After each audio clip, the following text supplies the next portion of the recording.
Myself, Beena Purade, Assistant Professor in Shivraj Mahavidyalaya, Gadinglaz. Children, we had learned in the last session the parts of speech and transformation system. In these parts of speech, we had already completed noun, pronoun, adjective, adverb up to the interjection. And in transformation, remove to, insert to, active, passive, add the question tag. All these parts we had completed in the last session. So today we are going to deal with the figures of speech. Today we are going to learn what is meant by figure of speech and the types of figure of speech. This figure of speech is very essential and very important up to the 12th standard. In grammar section there are many types of figures of speech, but up to the 12th standard the 8 figures of speech are very important. First of all, we come to know that what is meant by figure of speech. When we think about a figure of speech, which is also known as a figurative speech. Now, figurative speech is a name, another name of a figures of speech. Now, in our language, if we want to make our language decorative, if we want to make our language attractive, if our language wants to make effective in our communication, we want to use all these figure of speech in language, and with the help of this figure of speech we make our language decorative and attractive and effective. Now there is one example on the blackboard. He fights bravely. The another one is he fights bravely like a lion. And in the third stage, he is a lion in a fighting. Now with the help of these three statements, with the help of these three sentences, we make idea clear of our figure of speech. यहाँ पे बच्चों देखो मैंने ये लिखा है he fights bravely. ये simple सा सेंटेंस मैंने यहाँ पे लिखा है, लेकिन ये लैंग्वेज अट्रैक्टिव करने के लिए, डेकोरेटिव करने के लिए I can speak he fights bravely like a lion. यहाँ पे सेकेंड सेंटेंस पे मैंने लैंग्वेज को डेकोरेटिव किया है with the help of figure of speech. With the help of figure of speech. यहाँ पे मैंने fight bravely like a lion. And in the third stage, he is a lion in a fighting. यहाँ पे मैंने यहाँ पे अलग अलग स्टेटमेंट किया है, लेकिन इसका मीनिंग एक ही निकल रहा है. It means that for the decorative and for the attractive and effectiveness of language, the figure of speech is used. In the second sentence, यहाँ पे lion को bravery के साथ एसोसिएट किया गया है, और इन द थर्ड सेंटेंस यहाँ पे फाइटिंग और लायन को कंपैरिजन किया है. Now children, this figure of speech is used for a decorative of a language. The first figure of speech is simile. Now what is mean by simile? When we think about the figure of speech of simile, we want to follow some rules. We want to understand the 2 or 3 rules to find out the simile figure of speech. And the first rule is this: in the sentence of simile, this figure of speech almost used in a poetry or prose section, and mostly ये poetry section में ज़्यादा तरह से इसका उपयोग किया जाता है figure of speech का. Now the first one is simile. Now how we can find out the simile sentences? There are some rules. There are 2 rules, and with the help of these 2 rules we want to find out the simile sentences from the poetry or prose section. Now the first rule is this: there is a comparison between two dissimilar things. In a simile sentences, there is a comparison between two dissimilar things, and some words are used in a simile type of sentences, in a simile types of figure of speech, and these words are as, so and like. When these three words are used in a sentence, in a statement, we can say that this is an example of a simile. And the first rule is this: there is a comparison between two dissimilar things. Comparison between two dissimilar things. The first rule is this: comparison between two dissimilar things, and the next one is as, so, like. These words are used, and with the help of these two rules, we can say that this is an example of a simile. Now there is one example on the blackboard. Our soldiers are as brave as lion. Our soldiers are as brave as lion. Now in this sentence, there is a comparison between two dissimilar things: soldiers and lion. These two dissimilar things, there is a comparison. So we can say that this is an example of a simile. And the second rule is this: as is used in these sentences.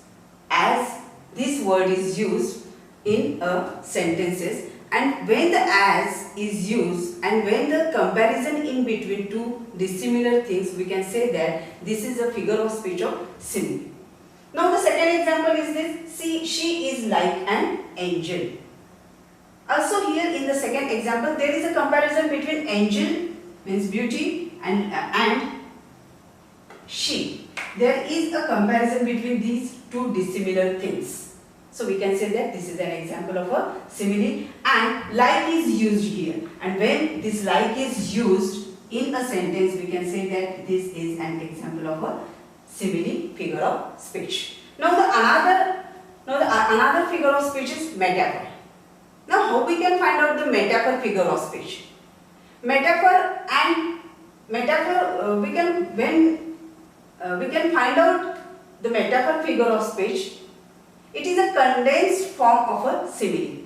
ये simile का एक short form होता है, और इधर इस metaphor में direct comparison किया जाता है, और इस simile में indirect comparison किया जाता है. The direct comparison is made in this metaphor figure of speech. Now look at this example. Our soldiers are like. Here the like is not used, so this is not an example of a simile. Or direct comparison is made in between two unlike things, and these two unlike things are soldiers and lion. These two unlike objects are used for the comparison, and the direct comparison is made in this sentence. So this is an example of a metaphor. Metaphor is a condensed, means it is a short form of a simile. She is an angel. Now the third figure of speech is personification. Now what is meant by personification figure of speech? How we can find out the personification figure of speech in a poetry?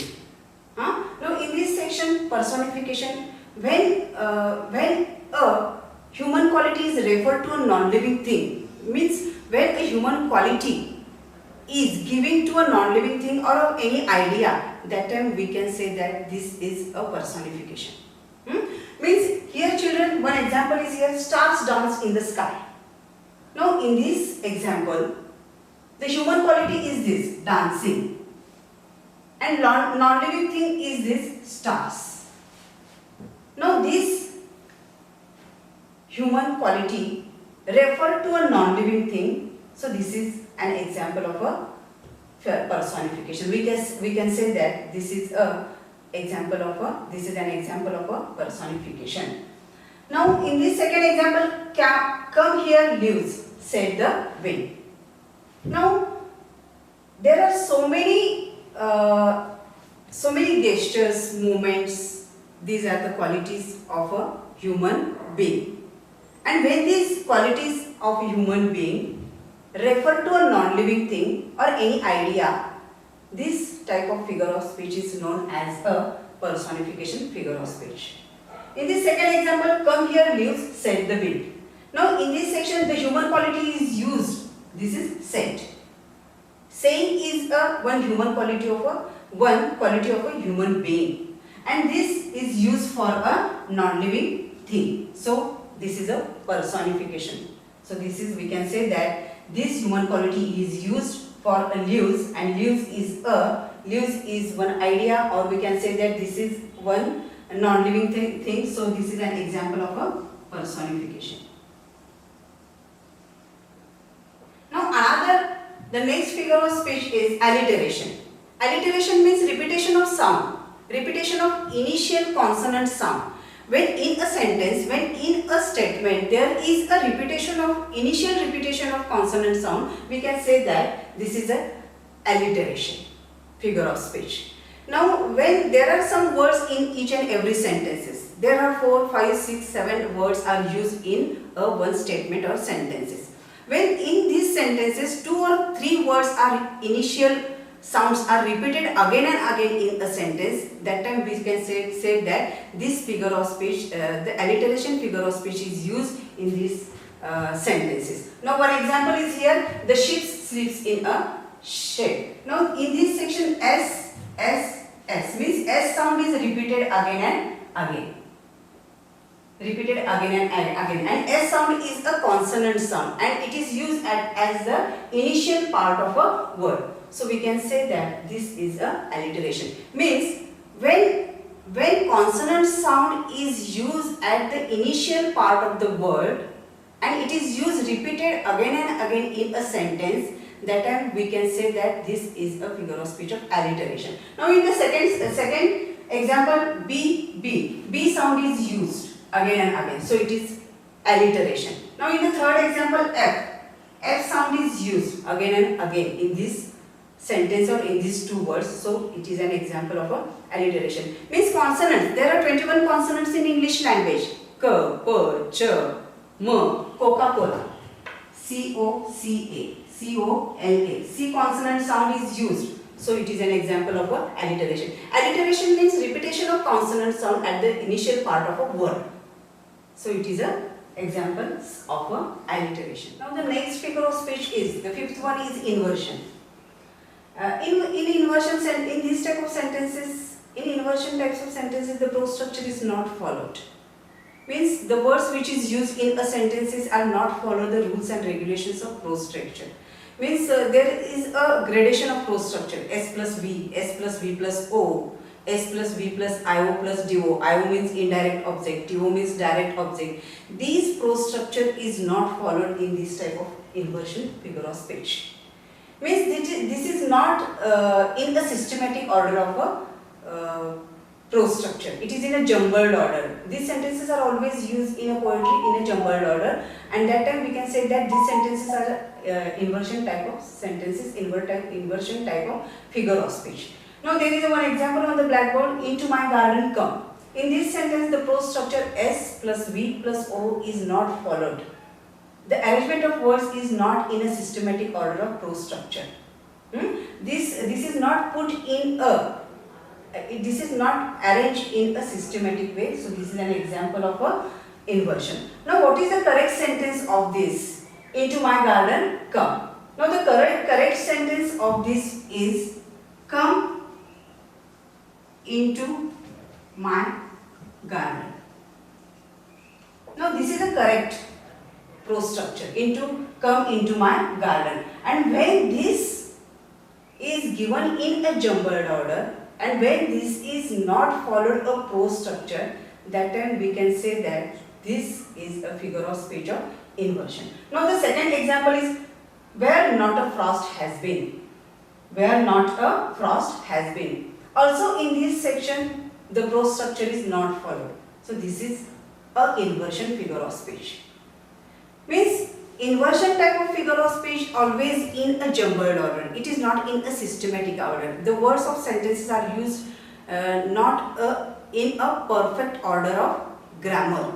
Means S plus V, S plus V plus O, S plus V plus IO plus DO. This is prose structure is not followed in this inversion type of figure of speech. Now in this section, where not a frost has been. The correct sentence of this is, where a frost has not been. Where, W-H-E-I, where a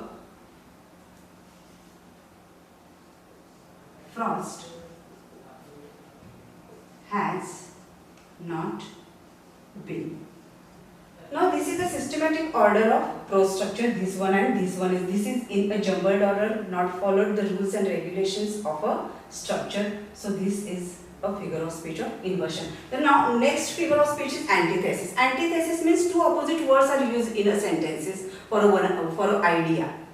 For an idea, when two opposite words are used in a sentences, we can say that this is figure of speech of antithesis. The window opens and shuts with bang. In this section, opens and shuts, these two opposite words are used for one idea. So this is antithesis. Two opposite words. Two opposite words are used, antithesis. Now in the second example, agree and disagree. These two opposite words are used. So this is a antithesis. It was very small. It was very small. 5 months child lost in the tall grass. Now in this section, small and tall, these two opposite words are used. So antithesis. When two opposite words are placed in a sentences for one idea, this is a antithesis figure of speech. And the last one is, the seventh one is hyperbole. In hyperbole type of figure of speech, the idea is exaggerated. The idea is totally exaggerated, and when the idea is exaggerated, we can say that this is a hyperbole. The pronunciation is B-O-L-E, not bole, hyperbole, bole. H-Y-P-E-R-B-O-L-E, hyperbole.